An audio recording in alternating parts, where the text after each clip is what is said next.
All right, all you sellers. It is the Cowboy and You the Commodore. We are back silly with sellers. this. You silly sellers. You silly seashell selling sons of guns out there and daughters of guns as well. We're here. We're a podcast for all people. Yeah. Let me be more specific. People who like this podcast want to get better at sales while they're driving to their next appointment. That's what this podcast is about. A little ear service, build some confidence, learn something new. Josh, I don't know where, I'm looking outside today and it's spring, it's a good day. Yeah. It's we had a good weekend. Sun was out. It's a good day to learn some new things about selling. Don't you think? Yeah, it is. And on this very 70th episode of the Sales Tales podcast, I ask you this question, Dave. What if everything you learned is wrong? That's a good question. Like, we all have stuff that we learned along the way to sell, right? Yeah. These are like pillars.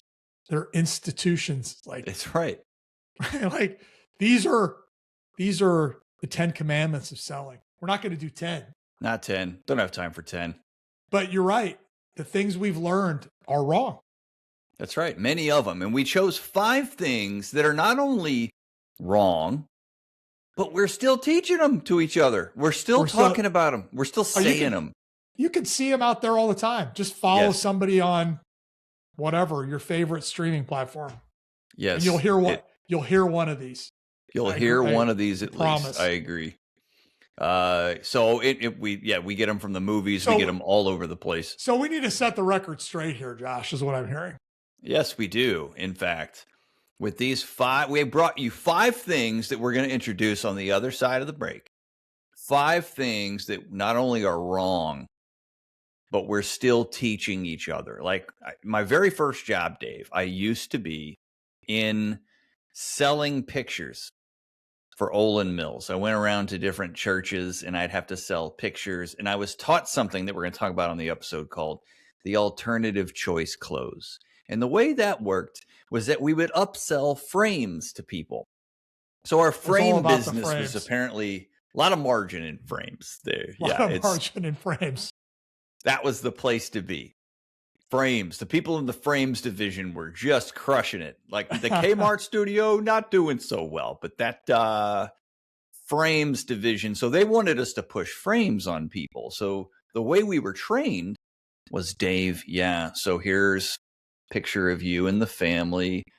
And we have these packages here. And this package of photos, both canvas and printed, come with your choice of oak, cherry, or gold frames, right? Like those are the only 3 things you can do. Like, so obviously we had no script for, well, what if I don't want any frames? Well, did you hear what I said? You get 3 choices, Dave. Oak, cherry, or gold. So that's one of the things that we're talking about. Today's episode. What would go best with your furniture? Yes, that's right. Yeah.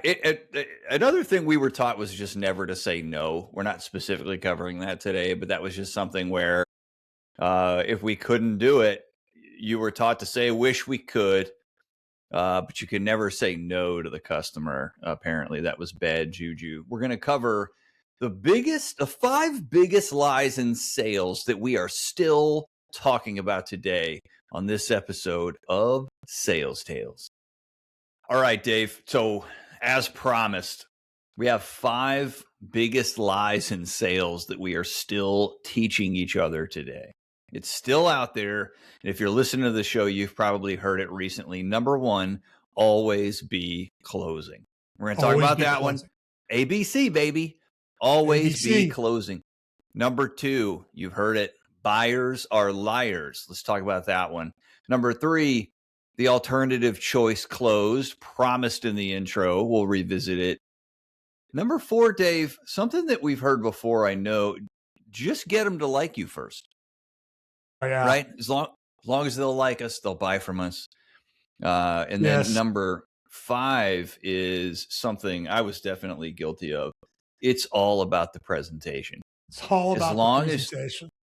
you can be compelling in your presentation, you will wow them to such a degree that no, it just fades away from their vocabulary and We're they going to can go only in write and checks.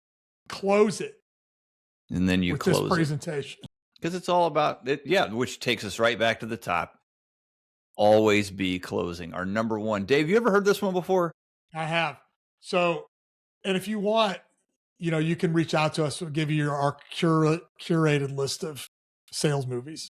But on the Mount Rushmore of sales movies, Glengarry Glen Ross, for all you young people out there who've never heard of this before, you need to watch it.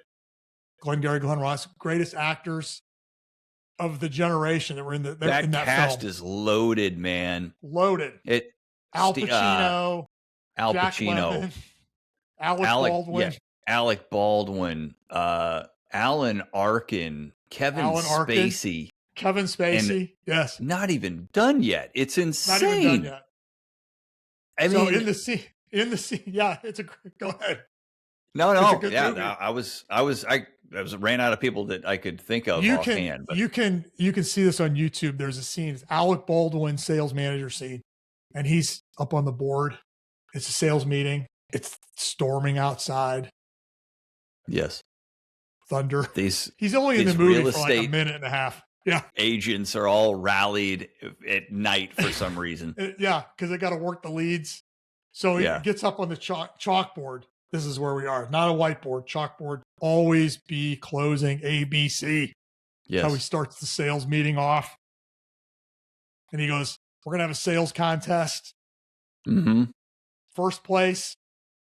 What was first place? Do you remember? It was like tickets to somewhere, like a trip. I think it was like a car. Something like that. I don't know. Second place, steak knives. Third place, you're fired. You're fired. That's right. And there's like 8 guys in the room. Anyway, always be closing. Classic scene. The problem with, that's what we're going to talk about. But we hear this all the time. Always be closing. Always be closing. Yeah. Yeah. The problem is, you could go Google it right now and somebody's out there. Probably put it in ChatGPT. It's like, oh, here's a good sales methodology. The problem is what? We're constantly putting pressure on the prospect to make a decision. We're in convincing mode the whole time. Yeah. Which what's that going to do? Right. It's going to create a lot of pressure, not only for them, but for us to get something to happen that might not be able to happen right. Yes. Yes. Because we're just wired like, how many times you said this? I'm going to go into that meeting and we're going to close it. Yeah, we're going to come out with a win, right? Where, like, if I'm looking at my pipeline at the end of the quarter and I have this always be closing mindset, I can convince myself that because of my charisma and my experience, I can find one deal, and under the right circumstances, I can close it. I just need these things to come together, and it all plays out in my mind like a blockbuster film. Like it's the Armageddon starring Bruce Willis version of sales, where like, oh, if as long as I can come up with this contingency at the last minute, and as long as I'm clever enough, I think that's part of it, Dave. As long as I'm clever enough, I can get it to happen. I can close the deal. Can convince them. I can manipulate. Always be convincing. Maybe that's kind of what's really up. I mean, it really is, right? So we're like, what do you think? What do you think? And all that's going to happen typically is they'll either say, I'm going to think about it, or yeah, we're definitely going to, you'll hear it, we're definitely going to do this. It's like, great. So to run this by a few more people. Yeah. They're just going to give you all the smoke screens and delays versus just telling you no. And exactly. So the harder you push, the more resistance you're going to get, and you're really not going to get anywhere. Yes. And if we break that down psychologically for a second, they know what we want. We want a close. We want a yes. and they've been with us. Maybe they've been talking to us for months, and you may have a champion in the room who thinks just like you do that today's the day, and they don't want to disappoint you. And because we don't give them an option to say no or to take the pressure off. They Right. feel like because the answer is not really yes, two things happen. One, they say what you just said, which is, oh yeah, this has been great, excellent presentation. They're trying to keep Excellent. me okay. Excellent. Excellent presentation. This is wonderful. We do have objections that we're not going to tell you because that would just that's something that we can talk about on our own. And you never said it was okay to talk about those things in the first place. That's the first thing that happens is they tell us a bunch of that. And the second thing is we hear it's closing because we didn't hear Yeah. no. It must be a yes. Yeah, that's the story we're telling ourselves. Exactly. Exactly. Yeah. And so I go back to my manager and say that meeting went great. Meetings went great. We're moving forward. Doesn't mean anything. Yeah, they wanted me to send them a contract. We're moving forward. Send me a contract. Yeah. Yeah. So I think we still teach that because it's kind of the mindset of it's being taught. I wouldn't say we recommend that, but it's still out there. It's that aggressive, always be asking for the next, and the opposite is what we want. Think about always be reversing or asking questions. Yeah. You just want to be kind of in the opposite of that space. Yeah. Something I've heard you said that I've written down before, Dave, is ABQ, always be qualified. Yes, exactly. That's better, right? When you say, this is interesting, tell me more. How is this interesting? When you say, this is a fit, how is it a fit for you? When you say, instead of, because really I want them to convince themselves. They should be closing themselves, right? Exactly. I can't convince them. They can convince themselves if I'm asking enough questions. That's right. Qualifying enough. Yeah. So on this first one, we would say instead of always be closing, I think that it always be closing probably comes from a good place. And I think if you set a good upfront contract at the beginning of the meeting and talk to somebody and let them know that they're aware of the choices that they have. Remember, you're the one creating the choices, and they can choose, but you have to leave no on the table. And I think if you can do that, it'll help bring in the honesty, and it makes ABQ or always be qualifying really work. So that when they bring in some things that might be reasons that they otherwise would have talked about after the meeting was over in the hallway or together, like after you leave the video call, if we can bring that and surface it inside the meeting with always be qualifying, we actually have something that we can qualify. And that's where real momentum starts to go. Yeah. So I think if we're always closing for a decision, meaning maybe I'm not closing the deal, but what I'm really closing for here is a decision about X topic or X initiative that's to it. help the client either elect or rule out something.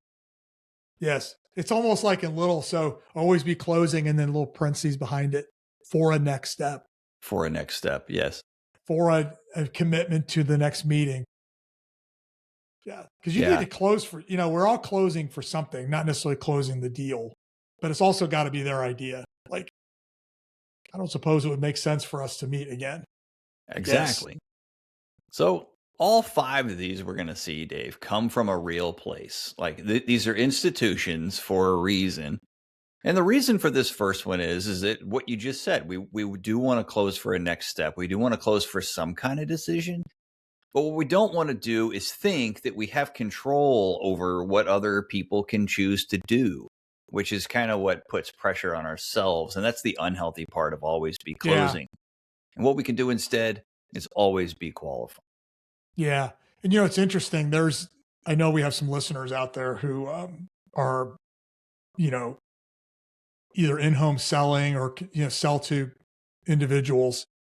And there's a lot of pressure in this moment for them. Yeah. There's this idea of a one call close. Yeah. And I'm going to tell you all who are in that situation, don't worry about the one call close. Like you got to take yourself off the hook. If it's going to happen in one call, cool. If not, it's okay too. Like, Yeah. but to put so much pressure on yourself, I have to go into this place, into this moment and walk out of here with a contract. You're going to have this always be closing mentality and it's not going to serve you well. Yeah. You'll sell some, but there's more you could sell if you kind of went the other way. Exactly. Yeah. And you can pressure people into decisions that they ultimately regret. Like that can happen. You can kind of on the drive home be thinking, man, yeah, if it wasn't for my experience, it wasn't for my charm, my cleverness, I couldn't have got that sold. Well, yeah, we probably missed something too, right? We got and the cancellation's on its way by the time you get back to the cancellations office. coming, man.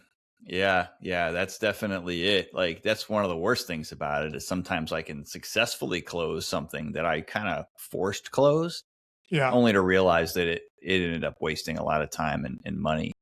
That's it. Second, this is our second one for today, is buyers are liars. So what's this one mean, Dave? I think, and it's a seller's mindset. Yeah. That everything that our prospects tell us is to mislead us and to lie, literally to lie to us. Yeah. It shows up in a lot of different, it's like, I'm not interested. What do you think? They're not interested. They don't even understand. They don't understand how I I don't can even help know what them. I do. They're like, I'm going to take this under consideration. Lie. I'm going to share this internally with other people. Lie. We're really interested. We'll get this closed next week. Lie. Like we hear what we hear. We're just biased, right? Yeah. And what's interesting is that the difference between those two things is we didn't ask them any questions. Yeah. Right? Yeah. Like we just take something at face value and then it manifests like we said it would. And they're like, see, they lied. Yeah. There it is. There it is. Yeah, that's what I thought in the first place. So obviously they lie. And and just like our previous always be closing, buyers are liars is an institution for a reason. It comes from somewhere. And you just gave great examples that buyers absolutely do lie to us. And they can't. They tell us things to preserve their own best interest because they don't trust us, right? Well, you've talked about this too, is like it is to keep themselves okay, but also isn't it interesting? They also don't want to just be honest with us as salespeople. Yeah. Like what's going on with that? Like you would think of all the things that they'd love to tell a salesperson, it's no. Right. But they don't tend to do that. They kind of just especially in the middle of the funnel. Exactly. Yeah. I feel like they lie to us at two really critical points. One is when we're trying to generate interest, right? So if I'm out working with you and I'm trying to find out if you want to have a conversation to me, it's I'm not interested without knowing what I do. Or you ask me some kind of question to get some information from me. In other words, pretending to be interested so that you can still get rid of me later and be nice. That's one place. The second place is even worse. And this is kind of great. This was wonderful. Great presentation, David. Can you send me the deck? Can you give us a proposal to review? They know what interest sounds like to us. And they sometimes dangle that in front of us so that they can take the information that they wanted from the meeting and compare it with other stuff. Those are two places that happen. But I think that they're victim of a broader pattern that we're ultimately creating. Yes. Yeah. We're back in the same spot. Yeah. So we sellers are trained that they lie. And so we believe that's our belief and we don't do anything against it. See, they won't. And then what sounds like is, well, even if I ask them a question, they won't tell me the truth. Yeah. So I just talk. So I just keep talking. So, but really the antidote to that is that's not necessarily, do they mislead us? Yeah. Mm-hmm. Sometimes they outright just don't tell us the truth, but you know that. Right. Like when you hear something doesn't sound right, what our role is just say, hey, listen, I appreciate you want this. It doesn't sound like this is actually something that would benefit you. Right. Do I have that Right. right? Before I waste our time putting together a quote proposal and going through all this business, it doesn't even sound like this is something that will help you. I'd rather have them just say, I agree with you right there. Just skip all of it. But if we insist on it, then they're gonna say things like, yeah, send it on over and we'll route it around or whatever. Yeah. We'll Right? circle up Like internally. circle, and then it's not going to go anywhere. Yeah. I just want to end this conversation, right? So, Right. as much as our belief, it is a belief they lie to us all the time. I'm not saying that prospects don't, but it's incumbent on us to create that situation where they don't feel like they need to. Right.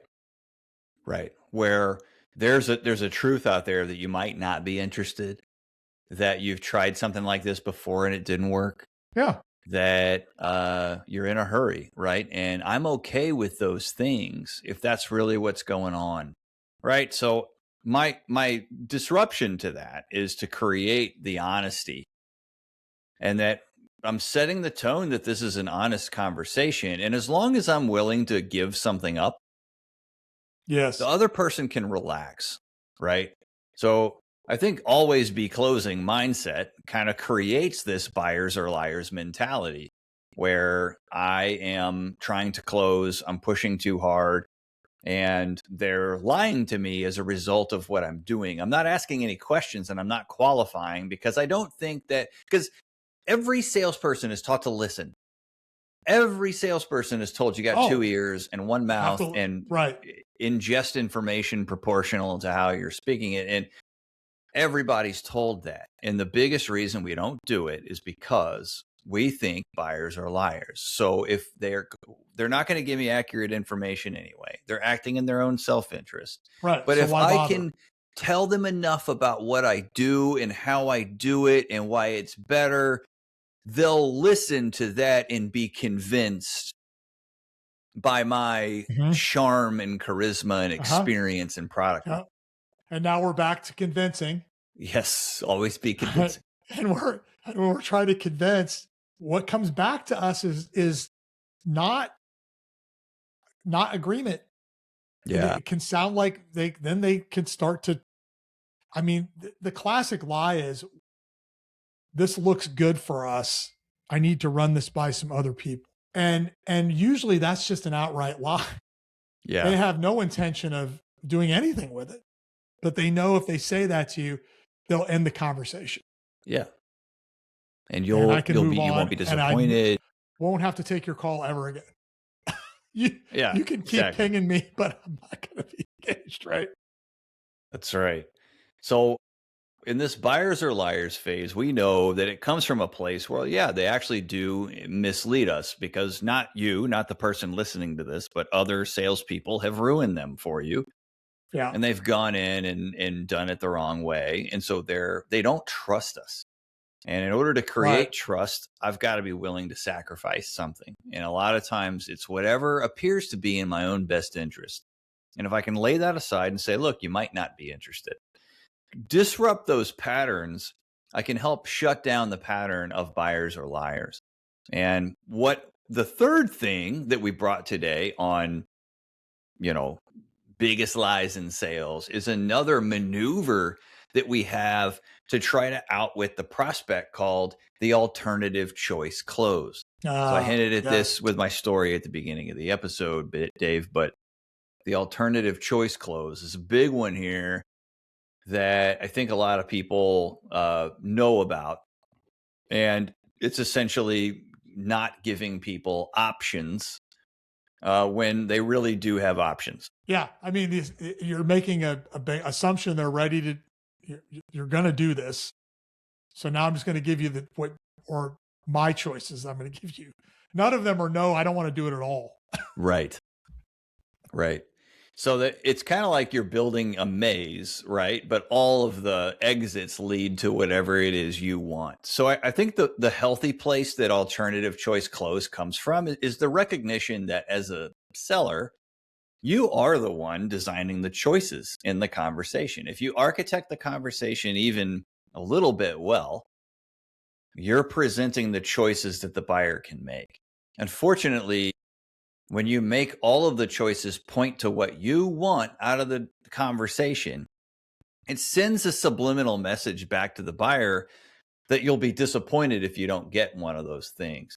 And I think you have to be, and this is the sacrifice part, I think you have to be willing to have one of the options lead to no or not now.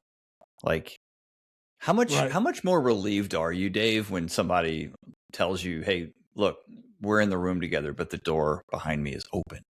Like, you can leave at any time. Like, I don't feel stuck. Yes. Oh, yeah. Well, it's like the classic car dealer scenario, right? When you're like, they get you in that little room, in one of their little rooms, or you're pinned in one of their little cubicles, and you're like, yes, I just want to get out of here. And then the guy leaves, waiting for the guy. Yeah, no idea how long it's going to take. That's another source of anxiety for buyers is, man, they just, if they don't know how long it's going to take and they don't know what's happening next, like your car dealer example is perfect. Like, is the same guy going to come back? Are 3 guys going to come back? Like, a different guy that I haven't seen before. What's going to happen here? Like, I don't know what's going. I was at a car dealership, Dave, and I had a guy give me a piece of paper and say, these are my costs. Like, this is the invoice that I had to pay to get the car here. And it was already like $500 more than where the price was at today. Yeah. I was just furious. And it was kind of it's not stroke for stroke an alternative choice close, but it's basically like, if you go any lower, you're basically going to be taking profits away from the company. Just look at this information. I was like, do not show this to me ever again. Do not give me an invoice. You know, he's like, why is that? I said, how many people work here? Right? Like, including the guys in the garage. Oh, like 120. Okay. How many cars do you sell a month? Like 40. Okay. So if you're taking a $500 loss on all of those cars, like, right? Like, this is all so stupid. Yes. And it made me angry. Yes. Yeah. And that's what they're taught to say. Right. That's the like, script.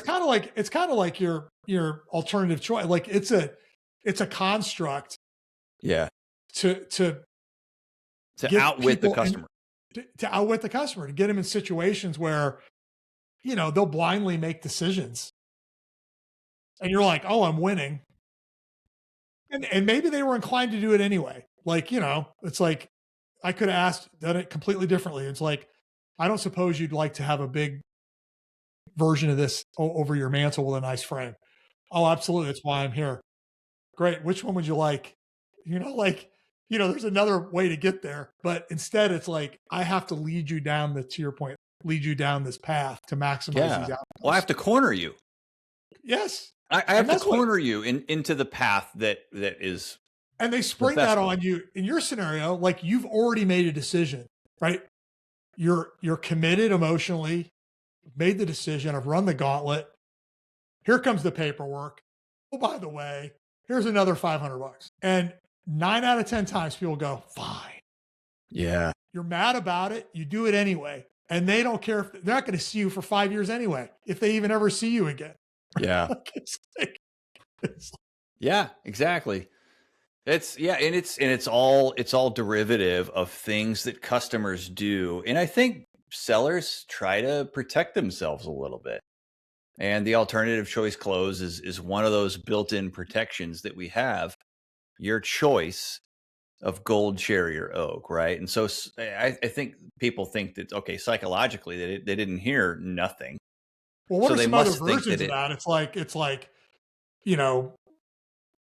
Cadillac, Chevy, yeah, the different levels. Yeah. Or, hey, we're going to make a decision together on whether we're going to have the next meeting. Your choices are yes or yes. Like, because I think that's code. That's the code version. When I say to you, and I have kind of a rounded off upfront contract, Dave. I hear this from my clients all the time. Yeah. Yeah. So at the end of this, we'll make a decision, and hopefully, we'll be able to take the next step together. Right. That like I gave you nothing. I gave you one choice, and it's what I hope you're going to do. Right. And it's an alternative choice close about meeting with me, Yes. right? I'm not being clear enough that there is another option because if they don't hear it, they don't think you want it, and then they start lying to us. That's what I meant earlier when I said that we create patterns that cause people to lie. And I think Yes. that's the alternative choice We do. close is a big, you know, culprit of the reason buyers Because they lie. know they're being manipulated to a degree. That's right. And then they're like, yeah, then they just say whatever they need to say to get out of it. Exactly. Exactly. Okay. So we've covered always be closing, ABC, buyers are liars, the alternative choice close. And now, how about this? This one might be a little harder for people, Dave. Just get them to like you first. Oh, yeah. So just get them to like you first. You can't Yeah. build trust until they like you. Yeah. The problem is the way, I guess, the way we interpret that, we've been taught, and I have been guilty of this over the years in the extreme. Like if I come in and strike up a conversation about anything and I could get you to like me, which in my mind is, can I make you my friend? Can I be friendly? Yes, that's right. Then if I get there, then they'll be willing to open up and share with me because all my other friends do. Right. So if you're my new friend, then you'll be willing to bare your soul, right? Because people hate that tension, I guess. I don't That's know right. what it is. Yeah. So, but that's where we go. We think, oh, I want to make a connection. You're trying to be friends. Yeah. And we go right in. And again, guilty. It's the classic, not that we call on a lot of people in offices anymore, but sometimes we do. And sometimes we see them on Zoom offices. You know, it's like, tell me about your fly fishing expedition you went Totally. on. Yeah. And How it's was like, well, your that wasn't even vacation? me. That was my brother. Like, Yeah, that's not. Yes. we I think go, that yeah, go ahead. on this show, we've had lots of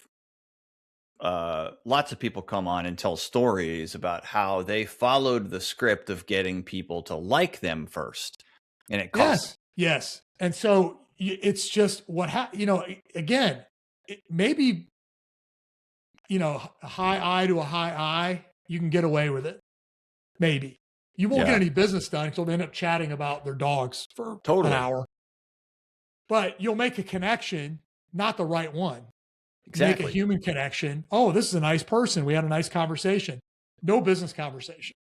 Yeah. Like I didn't move the sale forward at all because I'm not Yeah. connecting at the right level. But here's the thing. Most people, like I don't know, percentage wise, let's say 80%.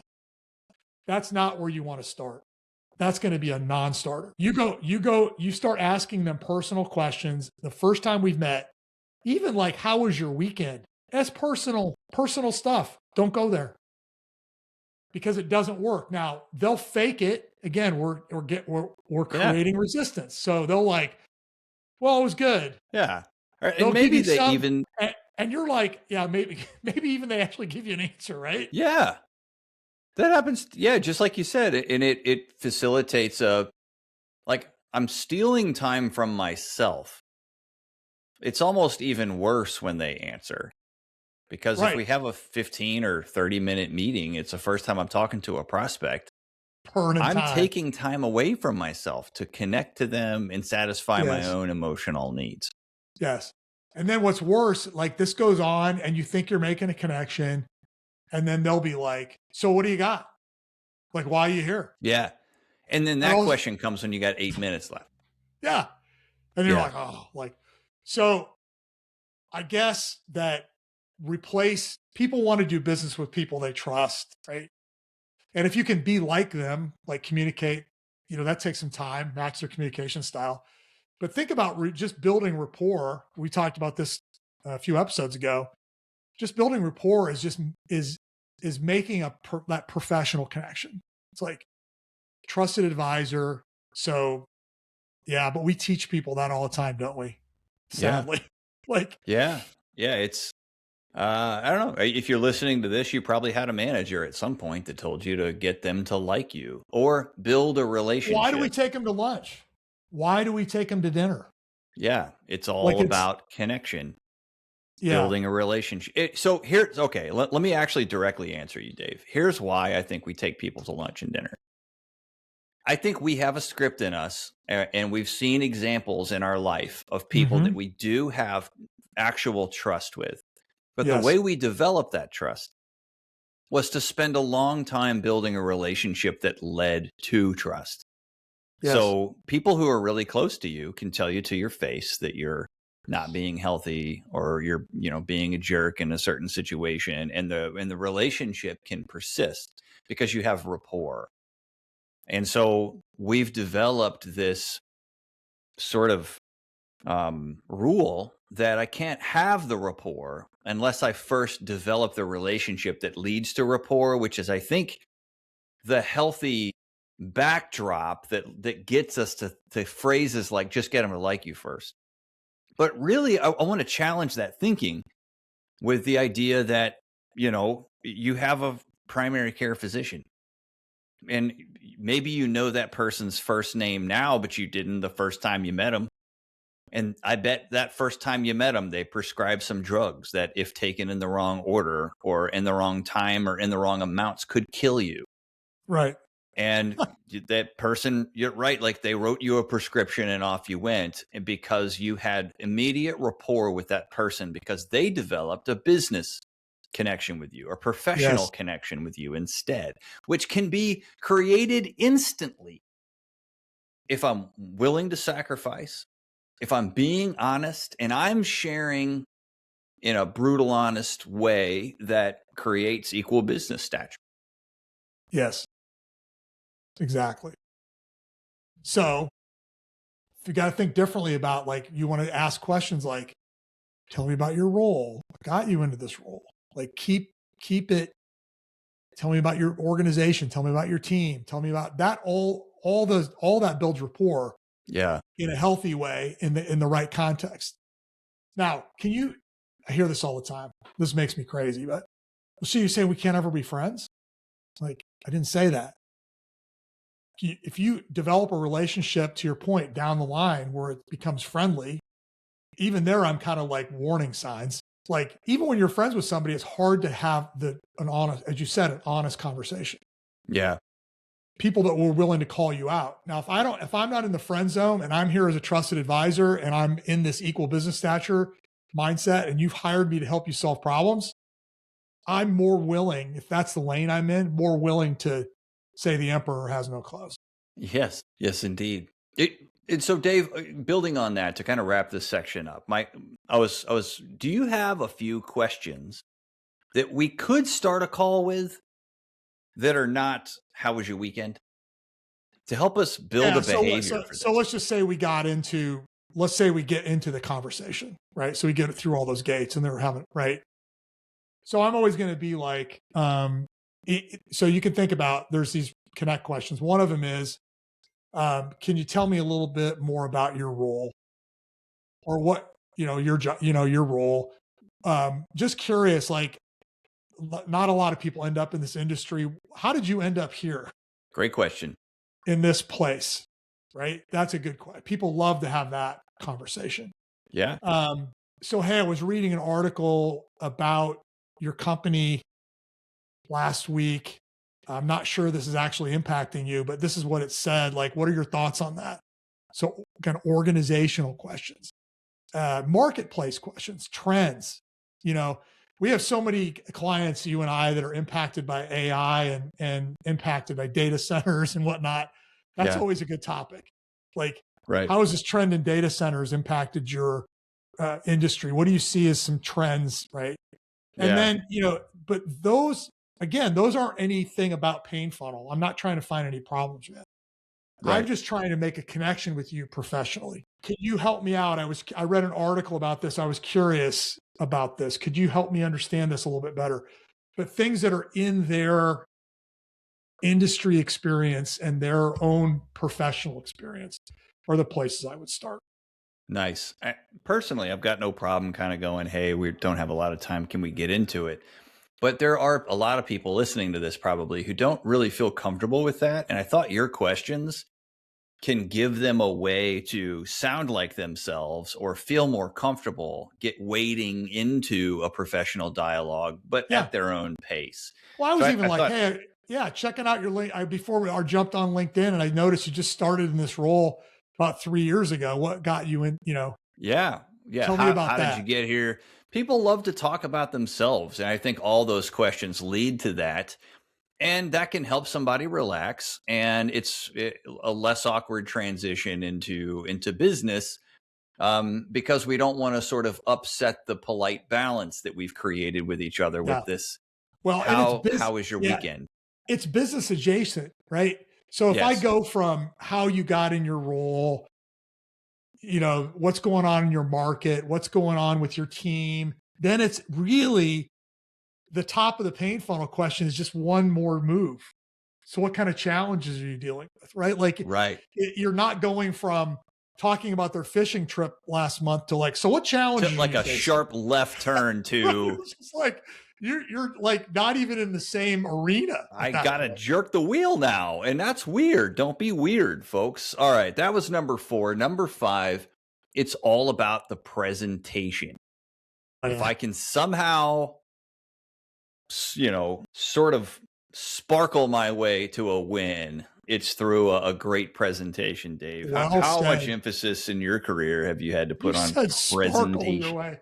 Oh, in my career, like I worked for a media company for a long time. So we sold to advertisers to Yeah. advertise, right? So we're always like, we gotta dazzle. You said sparkle your way. It's hilarious. It's exactly what we do.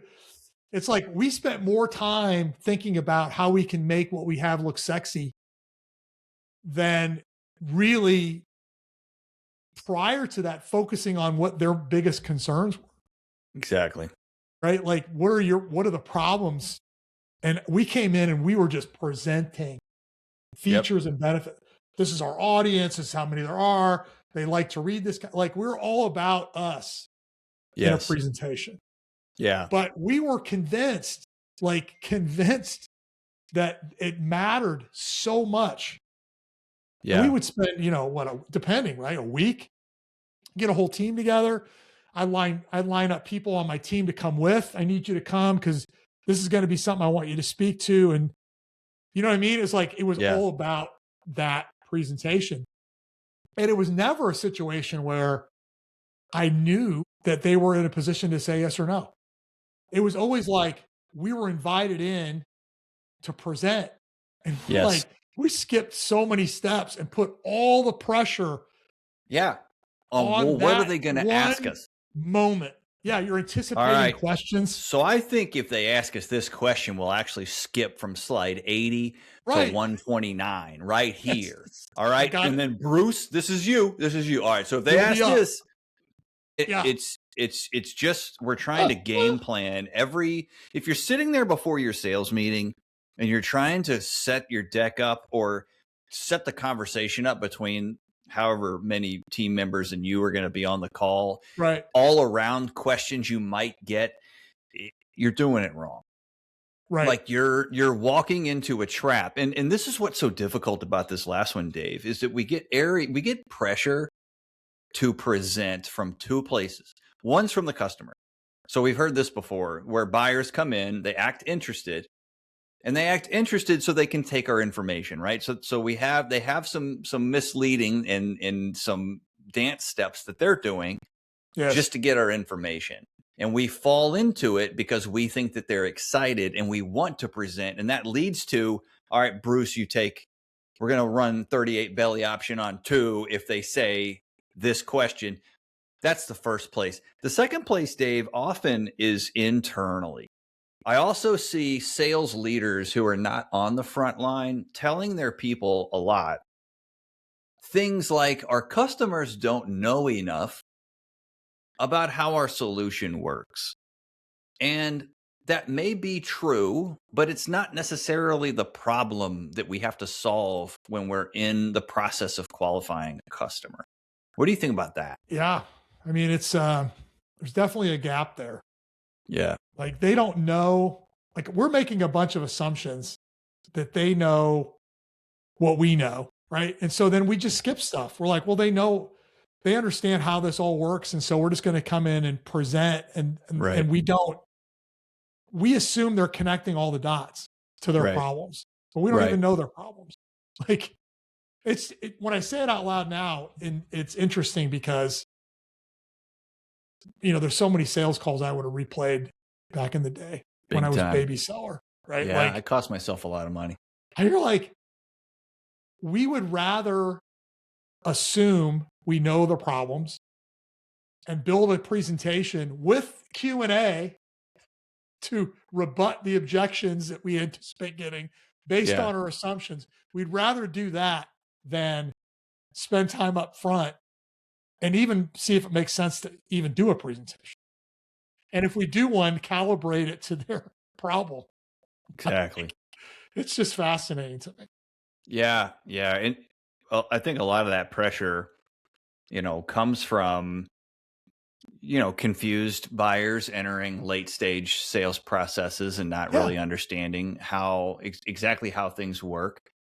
But I think the way buyers articulate some of their confusion can be at the root of it, where it's yes, they're confused, but what they're confused about is more likely that you don't understand their problem. Yeah. It's less about how well they understand your product. It's that they don't see a connection really between what you do and what they're, because they know their problem, right? They might not understand the depth of how emotionally connected to it they are or how much urgency there is, but they do understand the technical problem. Yeah. And if they aren't convinced that we know it at a level like they know it, they're going to get confused. And I think that causes our leaders to try to solve the problem by telling salespeople to talk more about it. And that kind of Yeah. creates this ABC You're like, mindset. yeah. It And you're creates the like, oh, isn't alternative this cool? choice They're like, close. isn't this cool? And they're like, Right. yeah. Wouldn't this help you? I can see how this would benefit you greatly. Yes, it would. And they're not committing to anything. You're just like Right. present, present, present, present. Exactly. No decisions get made there. So, Decision. Dave, Oh, we've that's taken cool. apart 5 different things here. Always be closing. Buyers are liars. The alternative choice close. Just get them to like you first. And it's all about the presentation. And we've supplied, hopefully, what you're getting from this is okay, where does that come from? Why were we teaching it? And most of the time, a pretty legitimate place. And then what are some alternatives that we can do? Yeah. Good times, great oldies. We'll see you next time right here on Sales Tales.